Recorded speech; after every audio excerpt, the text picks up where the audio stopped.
दूसरी जो मेजर गलती कार ओनर्स करते हैं हाईवे पे या सिटी के जो जाम लगा रहता है वहाँ पे क्या करते हैं कि गियर लगाने के बाद भी क्लच पे से पैर हटाते नहीं हैं, वो क्लच पे रखे रहते हैं और बाद में कहते हैं अरे भैया मैंने टाइटली तो नहीं दबाया, बस उस पर ऐसे होल्ड किया। कुछ भी कीजिए आप, थोड़ा सा भी अगर आपका क्लच प्रेस है लंबे समय तक तो ये आपके क्लच प्लेट को जला सकता है।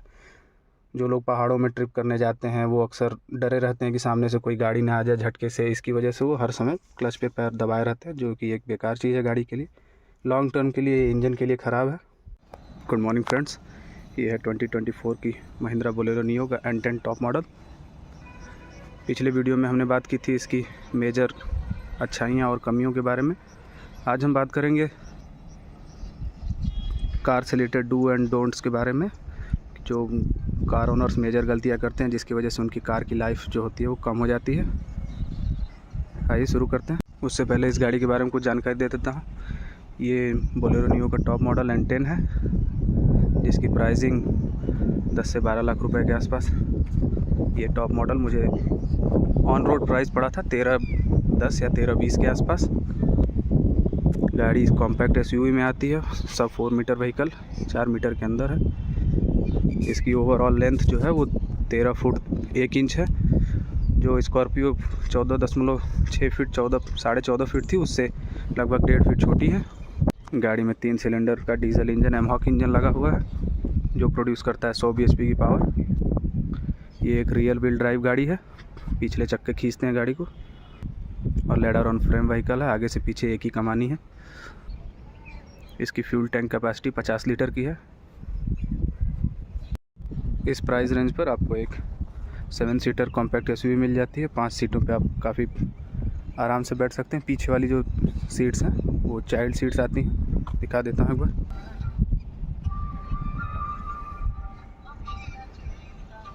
तो आइए शुरू करते हैं। तो पहली और सबसे मेजर चीज़ ये है कि कोल्ड स्टार्ट। कोल्ड स्टार्ट क्या होता है कि बहुत से लोग हफ्ते भर एक जगह गाड़ी खड़ी रहती है या महीने भर से एक जगह गाड़ी खड़ी रहती है, तो वो गाड़ी को स्टार्ट करते हैं और सीधे लेके चलाने लग जाते हैं। तो ऐसा बिल्कुल भी ना करें। गाड़ी को पहले स्टार्ट कर दें और उसके बाद कुछ देर गाड़ी को छोड़ दें। गाड़ी का जो ये RPM आप देख रहे हैं, इस समय 1000 RPM पे गाड़ी चल रही है। कुछ देर में अगर इंजन हीट होगा, गाड़ी कोल्ड स्टार्ट से नॉर्मल पे आएगी। तो आप देखेंगे कि वो RPM धीरे धीरे 1000 से जो ऊपर था वो धीरे धीरे नीचे आके कम हो जाएगा। इंजन जब अपनी पूरी चीज़ों को रिस्टोर कर लेगा, पूरी चीज़ों को, तो खुद ब खुद वो नॉर्मल पे उसका RPM आ जाएगा। उसके बाद आप गाड़ी 4 से 5 मिनट बाद कहीं और ले जा सकते हैं। दूसरी जो मेजर गलती कार ओनर्स करते हैं हाईवे पे या सिटी के जो जाम लगा रहता है वहाँ पे क्या करते हैं कि गियर लगाने के बाद भी क्लच पे से पैर हटाते नहीं हैं, वो क्लच पे रखे रहते हैं और बाद में कहते हैं अरे भैया मैंने टाइटली तो नहीं दबाया, बस उस पर ऐसे होल्ड किया। कुछ भी कीजिए आप, थोड़ा सा भी अगर आपका क्लच प्रेस है लंबे समय तक तो ये आपकी क्लच प्लेट को जला सकता है।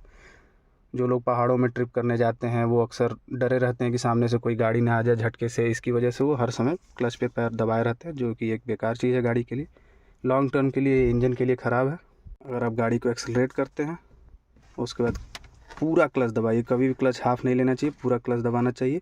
पूरा क्लच दबा के गियर लगा देते हैं तो उसके बाद क्लच रिलीज़ करके आपको पैर यहाँ रेस्ट करना है। बहुत से लोगों को देखा होगा आपने, लगातार इसी पे पैर रखे रहते हैं। थोड़ा सा भी ये दबा हुआ है तो अंदर क्लच प्लेट पे ये बर्डन डालता है और लॉन्ग टर्म में ये क्लच प्लेट जलने का इशू, आपको इंजन हीट हो जाता है और क्लच प्लेट जलने का इशू आपको झेलना पड़ सकता है कभी भी कहीं भी। तीसरी चीज़ ये कि इस समय गर्मियों का समय चल रहा है, तो टायर में जितना हवा का मानक होता है उतना ही डलवाएं, और ख़ास तौर से कभी भी आप एजेंसी में जाते हैं तो नाइट्रोजन या हीलियम थोड़ा बहुत गैस नॉर्मल टायर के साथ ऐड करवा लें, जिससे टायर उतने रिएक्टिव नहीं होते हैं और फटने का डर नहीं रहता। बहुत से लोग जो लंबी दूरी तय करते हैं या बहुत ज़्यादा गाड़ी में लोड रख के चलते हैं वो क्या करते हैं, नॉर्मल से ज़्यादा एयर भरवा लेते हैं गाड़ी में, जिसकी वजह से जब गाड़ी हाईवे पे चलती है तो टायर हीट होते हैं तो गाड़ी का टेम्परेचर 50 से 60 डिग्री सेल्सियस हो जाता है टायर का, जिससे प्रेशर भी इंक्रीज़ हो जाता है और टायर फटने का खतरा बढ़ जाता है, जिससे एक्सीडेंट कॉज कर सकता है। चौथी जो सबसे बड़ी गलती लोग करते हैं कि कभी भी गाड़ी धूप में खड़ी करते हैं या रोड के किनारे खड़ी करते हैं, तो एक तो गाड़ी ब्लैक है, ऊपर से गर्मी इतनी 45-46 डिग्री तापमान रहता है। तो गाड़ी के बाहर तो 45-46 डिग्री रहता है, लेकिन गाड़ी के अंदर क्या होता है, चारों शीशे बंद होने की वजह से, शीशे के ग्रीन हाउस गैसेस इफेक्ट की वजह से अंदर की जो गैसेस हैं वो 60-70 डिग्री टेम्परेचर अंदर गाड़ी में बना देती हैं। जिसकी वजह से अगर आपने गाड़ी में प्लास्टिक की बॉटल्स रखी है तो वो हीट होकर प्लास्टिक के जो पार्टिकल्स होते हैं वो पानी में घुल जाते हैं, जो पानी टॉक्सिक बना देते हैं। और दूसरी चीज़ ये कि जो आपका ये प्लास्टिक का मटेरियल है या सीट कवर्स लेदर्स वगैरह के होते हैं, इस पर जब ज़्यादा हीट पड़ती है तो ये भी जल्दी ख़राब होते हैं और टुकड़ों में ऐसे प्लास्टिक की तरह टूटना शुरू हो जाते हैं। तो कभी भी ऐसी जगह गाड़ी आप धूप में या रोड के किनारे पार्क करें तो इन बातों का ध्यान रखें कि गाड़ी के 2 या 3 शीशे या चारों भी खोल सकते हैं। ये जो रेन वाइज़र है इससे नीचे तक हल्का से यहाँ तक शीशे खोल दें, जिसकी वजह से जो अंदर की गैस का टेम्परेचर बढ़ रहा है वो आराम से बाहर रिलीज़ हो सके। जैसे कि बस इसके ऊपर तक। आपने उसको पासवर्ड बता दिया ना? हाँ। तो इतना। इससे क्या होगा, जो गाड़ी ओवरऑल हीट हो रही थी वो गर्म गैसेस बाहर निकलने लगेंगी तो गाड़ी उतनी ज़्यादा हीट नहीं हो। और दूसरी चीज़ ये कि गाड़ी को अगर जल्दी कूल करना है ऐसे समय पे, क्योंकि गाड़ी में टेम्परेचर 60-70 डिग्री हो चुका है, तो ऐसे में क्या करें, चारों विंडोज़ को मोर देन हाफ खोल दें, इतना। गाड़ी के ब्लोअर को फुल पे कर दें और ये वाला जो एरिया है इसको घुमा के आप लेग पे कर दें। इससे क्या होगा, एक मिनट, इससे क्या होगा, जो गर्म हवा है वो हमेशा ऊपर उठती है और ठंडी हवा भारी होती है तो नीचे लेग की साइड से इधर से आएगी तो ऊपर की तरफ उठा के ले जाएगी, तो गर्म हवा। और अपनी गाड़ी जैसे ही अंदर बैठें, गाड़ी को कुछ दूर तक पूरी विंडो खोल के यहाँ से 50-100 मीटर तक डिस्प्लेस करें, जिसकी वजह से गर्म हवा पीछे की साइड उड़े और आपकी कार जल्दी कूल हो सके। ये गर्मियों के दिन में करने के लिए सबसे अच्छी कूलिंग टिप्स है।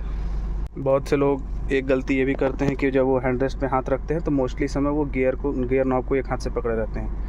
तो इससे क्या होता है, जो गियर नॉब में वाइब्रेशन देख रहे हैं या इंजन की जो भी फ्रीक्वेंसी होगी उस हिसाब से ये वाइब्रेट कर रहा होगा, तो उसको आप एक तरह से फोर्स लगा के रोक रहे हैं, तो जिसकी वजह से आपकी कार, ऐसे नॉर्मली तो कोई इशू नहीं है लेकिन लंबे समय लॉन्ग टर्म पे ये इंजन पे प्रभाव डालती है।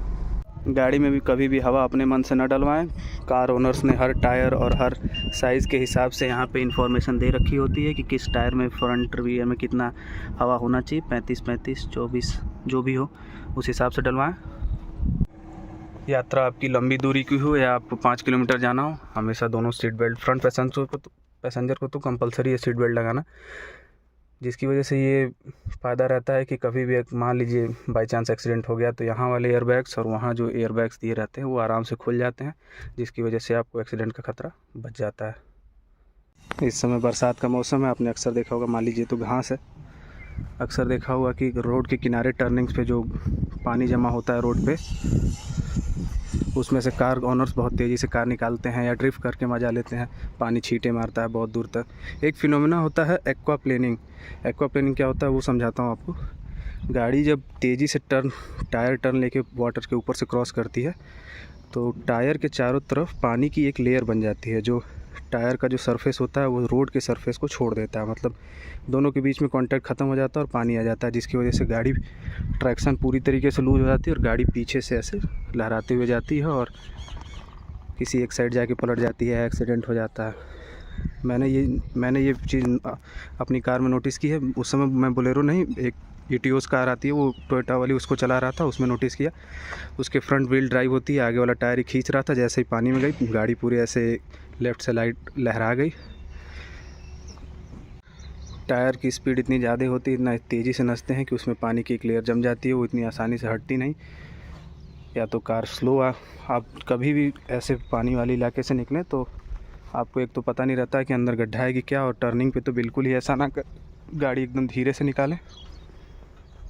बहुत सी महिलाएं या आदमी ये काम करते हैं कि अपने छोटे बच्चे को यहाँ पे लेके गोद में बैठते हैं, उसका चेहरा यहाँ से इस साइड फेस कर देते हैं, जिसकी वजह से कभी भी ये गलती ना करें, क्योंकि ऐसा होता है, कभी भी एक्सीडेंट होता है तो यहाँ जो एयरबैग खुलता है वो इतनी झटके से और तेज़ी से खुलता है कि वो बच्चे को इंजरी कॉज या डेथ भी कर सकता है।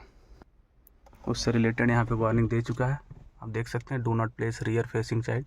ये दिया है कि बड़ी वाली सीट के सामने बच्चे को ऐसे उल्टा लेके हाथ में या गोद में ना बैठें, इससे डेथ या फिर सीरियस इंजरी हो सकती है। जैसे जैसे लोगों की गाड़ी पुरानी होती जाती है वो ये काम ये करते हैं कि अपना समय और दूरी बचाने के लिए वो लोकल मैकेनिक के पास अपनी सर्विसिंग कराना शुरू कर देते हैं, टाइम बचाने के लिए और पैसा बचाने के लिए। ऐसा कभी ना करें, सर्विसिंग हमेशा सर्विस सेंटर पर ही करवाएं और हमेशा कूलेंट जो है अच्छी क्वालिटी का ही डलवाएं। बहुत से लोग पुरानी कार हो जाने की वजह से थर्ड क्वालिटी का कूलेंट, या बहुत से लोगों को देखा हो आपने डिस्टिल वाटर ही डाल देते हैं, और इसमें वाइपर्स के लिए हमेशा प्यूरीफाइड वाटर ही डालें। सर्विस सेंटर में सर्विसिंग कराने का एक फ़ायदा ये रहता है कि वहाँ जो वर्कर्स होते हैं वो दिन भर इन्हीं गाड़ियों की सर्विस और इन्हीं से रिलेटेड इशू को सॉल्व करते रहते हैं, तो इसके इंजन हो गए या अदर पार्ट्स के बारे में वो अच्छी जानकारी रखते हैं। समय तो खर्च होता है लेकिन ज़रूरी है। रात में या दिन में आप कहीं से भी गाड़ी ड्राइव करके आते हैं तो सबसे पहले ये हेडलाइट्स ऑफ़ करें और उसके बाद ये ऑफ़ करें, देन उस सबसे लास्ट में अपना इंजन ऑफ़ करें। लॉन्ग टर्म में इससे ये फ़ायदा होता है कि आपकी बैटरी पे उतना लोड नहीं पड़ता। जैसे अगले दिन आप चाबी स्टार्ट करते हैं कार को तो कार के स्टार्टर के साथ साथ इस सब पे भी लोड पड़ता है, तो लॉन्ग टर्म में आपकी बैटरी लंबा चलती है। कभी भी आप लंबी ट्रिप पे जाने से पहले गाड़ी की बैटरी, इसके फ्यूज़ बॉक्स को ज़रूर चेक करें, चारों टायर में हवा, और अपनी सर्विस बुक एक बार ज़रूर देख लें कितने दिन पहले कार की सर्विसिंग हुई थी, कोई मेजर इशू तो नहीं। कुछ लोग या बहुत से लोग जो कार के शौकीन होते हैं या गाड़ी बेस मॉडल ख़रीद के उसको टॉप मॉडल में कन्वर्ट कराते हैं, तो वो क्या करते हैं, गाड़ी में ऑफिशियल साइज़ से ज़्यादा बड़े और एक्स्ट्रा टायर लगवा देते हैं जो एकदम रिम से सटे हुए होते हैं और एक्स्ट्रा बाहर निकले होते हैं। तो उससे एक गड़बड़ी ये क्या होती है कि गाड़ी की जो सेफ्टी है वो ख़त्म हो जाती है, और दूसरी चीज़ गाड़ी की स्टेबिलिटी कम हो जाती है। गाड़ी जब हाई स्पीड पर चलती है और सडन ब्रेकिंग करनी पड़ती है तो टायर की चाइनीज़ टायर असल में जो लगवाते हैं एक्स्ट्रा वो चाइनीज़ टायर ही होते हैं, या लोग अच्छे कंपनी के टायर नहीं लगा पाते हैं, तो उससे गाड़ी अपना ट्रैक्शन कम कर देती है, या सडन छोटे पॉट होल्स या गड्ढे आ गए तो उसमें जब रिम बहुत तेज़ी से जाता है तो जो शॉक होता है वो, जैसे ये टायर मोटा है तो ये शॉक अब्जॉर्ब करके पिचक जाएगा फिर सीधा हो जाएगा, लेकिन उस गाड़ियों में क्या होता है कि शॉक एकदम तेज़ी से एलॉयज़ पे पड़ता है और एलॉयज़ टूट जाते हैं, जिसकी वजह से आपको जान का खतरा हो जाता है। कई बार जो डेंस सिटीज़ होती हैं उनमें क्या होता है कि वाटर सिटीज़ में एक लेवल से ऊपर जितने इसके टायर उतना भर जाता है, तो कई कार ओनर्स क्या करते हैं कि बहुत तेज़ी से उसमें गाड़ी पास करते हैं। ऐसा बिल्कुल ना करें। आपका जो रेडिएटर है और अंदर के जो पार्ट्स हैं उसमें तेज़ी से पानी जाता है तो वो भी गाड़ी को नुकसान पहुंचाता है। और ऐसे में यही करें कि एक्सीलेटर फुल रखें और क्लच हल्का छोड़ के गाड़ी को धीरे धीरे निकालें। एक्सीलेटर तेज़ करने से आपके पीछे एग्जॉस्ट में भी पानी नहीं जाएगा और गाड़ी आपकी बंद नहीं होगी, बीच में आराम से क्रॉल करती हुई बाहर निकल जाएगी। जो मेजर इंडियन फैमिलीज़ हैं वो एक काम ये भी करती हैं कि जब वो नई कार ख़रीद के लाते हैं तो जो सीट कवर्स और अदर गाड़ी में जो पॉलीथीन्स होती है उसको बहुत दिन तक नहीं निकालते हैं, उसी पे बैठ के उसी पे रगड़ रहे हैं, उसी को चलाया जा रहा है। तो उससे एक प्रॉब्लम ये होती है कि वो बहुत ख़राब क्वालिटी के प्लास्टिक का यूज़ होता है। जब धूप पड़ती है तो उसके जो इसेंस होते हैं वो गाड़ी में स्मेल प्रोड्यूस करते हैं और आपको सांस लेने में दिक्कत भी कॉज करते हैं। ऐसा लंबे समय तक, जैसे महीने 2 महीने तक अगर आप पॉलीथीन नहीं हटा रहे हैं तो ये चीज़ें फेस करने को मिलती हैं। समय समय पर आपको इंजन के सभी तरह के फ्लूइड्स को चेक करते रहना चाहिए। अब कुछ लोग कहते हैं ये तो मैकेनिक्स का या सर्विस सेंटर वालों का काम है, तो नहीं, कई बार ऐसा होता है कि गाड़ी जितना चलनी होती है उससे पहले ही मोबिल कम हो जाता है, या अदर फ्लूइड्स जो होते हैं इंजन में डाले जाते हैं छोटे मोटे, उनको आपको चेक करते रहना चाहिए। क्या पता वो बाई चांस कम हो और आप गाड़ी उसी पर रगड़े जा रहे हो लंबे समय तक, जो इंजन को इफ़ेक्ट करता है। और हमेशा कोशिश ये करें कि शील्ड पे अगर पानी ना लगा हो तो सूखे पे एकदम वाइपर ना चलाएं, और समय समय पे ये जो वाइपर्स के रबर होते हैं इन्हें भी आप समय समय पे चेंज कराते रहें, क्योंकि अगर वाइपर्स ख़राब हुए या किसी तरह की इसमें कोई चीज़ फंसी रहती है तो ये शीशे पे स्क्रैच भी ला सकती है आपके। और ये भी कोशिश करें कि अगर आप ख़राब रास्ते या पथरीली जगह पे, जैसे वो पत्थर बिछे हुए हैं या वैसी जगह पे, तो कोशिश करें कार को मूविंग समय पे ही कार के टायर्स मोड़े या हैंडल को मोड़े। खड़ी गाड़ी पे इतना ज़्यादा लोड रहता है कि गाड़ी उधर खींचती है तो इस पर एक्सल पे एक्स्ट्रा बल पड़ता है। कार हल्का सा घूमती रहती है, हल्का मूविंग रहती है तो आसानी होती है। हाईवेज़ पर या बरसात के मौसम में बहुत से लोगों को आपने देखा होगा कि वो अपने हैज़ार्ड लाइट्स आगे और पीछे के हैज़ार्ड लैंप्स ऑन करके चलते हैं, तो ऐसा कभी मत करें। ये किस लिए यूज़ किए जाते हैं मैं आपको बताता हूँ।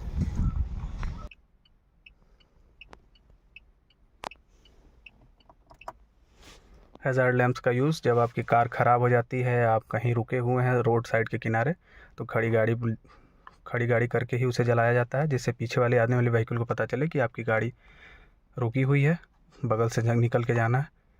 चलती गाड़ी में इसे जलाने से कभी कभार लोग इसे इंडिकेटर की तरह समझ लेते हैं या कंफ्यूज हो जाते हैं, तो इससे एक्सीडेंट हो सकता है, इससे बचें।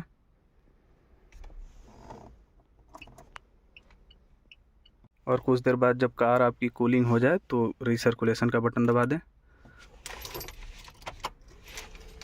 जिससे ये होगा कि अंदर जो एसी की ठंडी हवा है वही सर्कुलेट होती रहेगी और कार जल्दी ठंडी होगी। गर्मी और चिपचिपे मौसम में कभी कभार इसे आप ऑफ़ कर सकते हैं, जिससे गाड़ी बाहर से एयर ले सके। ये मूवी है, कहानी रॉकी भाई की है।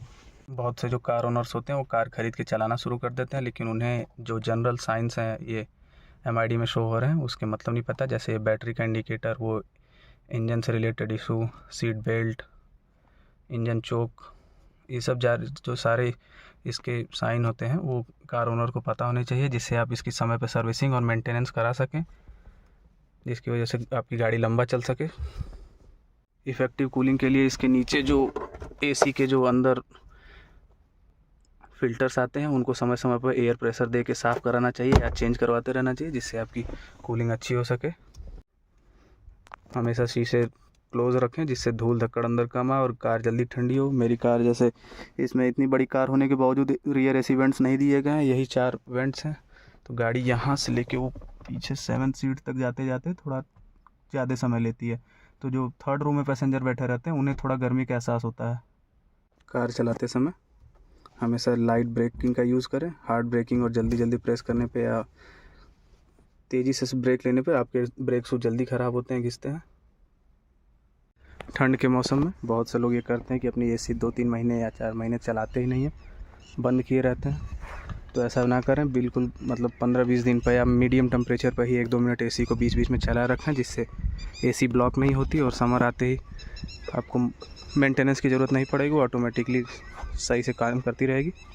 अगर आपकी कार एक एवरेज स्पीड के बाद किसी एक साइड को खींच रही है या आपको हैंडल बहुत मजबूती से किसी एक साइड पकड़ना पड़ रहा है, ऐसा फील हो रहा है अंदर से कि गाड़ी सीधा ना चल के किसी एक साइड को खींच रही है, रोड से किनारे जा रही है बार बार, और एवरेज स्पीड जैसे 70 से 80 की स्पीड के बाद ऐसा हो रहा है ऐसे, तो जब आप कंपनी में सर्विसिंग के लिए जाते हैं तो गाड़ी के व्हील अलाइनमेंट एक बार ज़रूर करें। उनके पास कंप्यूटराइज्ड डिवाइस होती है, उस पर चला के गाड़ी को एक बार चेक कर लेते हैं। व्हील बैलेंसिंग और व्हील अलाइनमेंट ज़रूर करवाएं, जिसकी वजह से कभी कभार ऐसा होता है, जैसे ये एलॉय व्हील है, इसकी व्हील बैलेंसिंग की गई है, तो जैसे कार किसी एक साइड भारी या हल्की रही होगी तो इसकी वजह से एलुमिनियम की प्लेट चिपका के इसको मेंटेन किया गया है। उसी तरह आप ऐसा ज़रूर करवाएं, टाइम टू टाइम 2-3 साल में एक बार या साल भर में एक बार तो अवश्य करवा लें। सिटी के बाहर या हाईवे पे बहुत से लोग ये करते हैं कि कभी भी चाय गुटखा या कुछ भी खाने पीने के लिए उतरते हैं तो अपनी कार की AC चलते हुए और गाड़ी में चाबी लगे हुए छोड़ के ही वॉशरूम वगैरह या दुकान पर चले जाते हैं। तो ऐसे में आपकी कार चोरी होने के चांसेस बढ़ जाते हैं। कार चाबी लगी हुई है तो कोई भी लेके भाग सकता है। हर कार के साथ 2 कीज़ मिलती हैं, मुझे एक ये वाली मिली, एक डमी की है जिसमें बटन वटन नहीं है।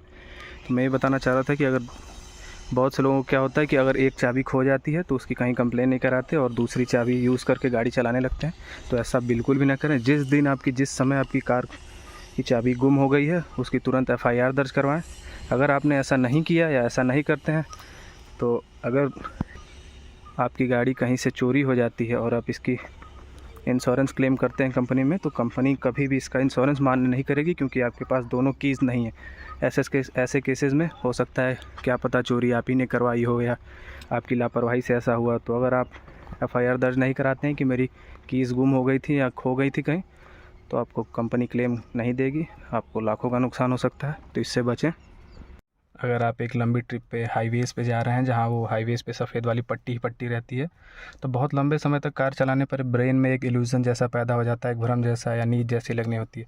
तो ऐसे केसेस में आप कुछ खाते पीते रहें, समय समय पर लंबी सांसें लेते रहें, और बगल में आपके कोई को पैसेंजर बैठा है तो उससे बातचीत करते रहें।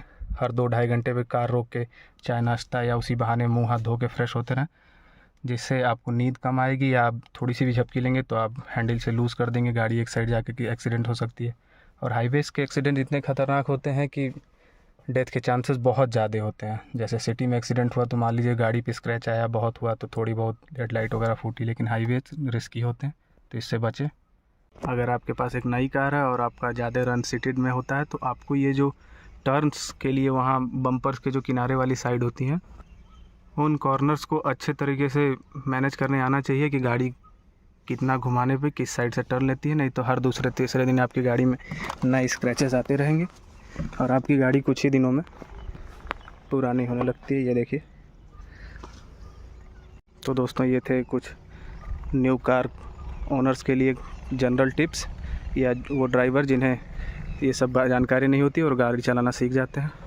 अगली वीडियो में हम बात करेंगे ओनरशिप रिव्यू के बारे में कि मैंने यही ब्रेज़ा, नेक्सॉन, क्रेटा की अलावा को छोड़कर यही कार क्यों ली।